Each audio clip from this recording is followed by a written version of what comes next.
आलोक TV. ଲଗାଣ ବର୍ଷା ଯୋଗୁଁ ପଦା ସାହିରୁ ପୁକୁଲିଙ୍ଗିଆ ଯିବା ରାସ୍ତାର ମଦନ ସାହି ନିକଟରେ ଥିବା ଏକ ବଡ଼ ଗଛ ଉପୁଡ଼ି ରାସ୍ତା ଉପରେ ପଡ଼ିଯାଇଛି।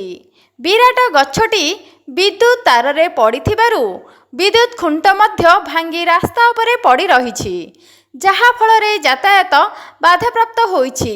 ସୂଚନା ପ୍ରକାରେ ଆଜି ଅପରାହ୍ନ 4ଟା ସମୟରେ ହଠାତ୍ ଏହି ବିରାଟ ଗଛଟି ଉପୁଡ଼ି ରାସ୍ତାରେ ପଡ଼ିଗଲା। ସେହି ସମୟରେ ସେହି ରାସ୍ତା ଦେଇ ଯାଉଥିବା ଜଣେ ବାଇକ୍ ଆରୋହୀ ଯାଉଥିବା ବେଳେ ଅଳ୍ପକେ ଏକ ବିରାଟ ଦୁର୍ଘଟଣାରୁ ବଞ୍ଚି ଯାଇଥିବା ଜଣାପଡ଼ିଛି।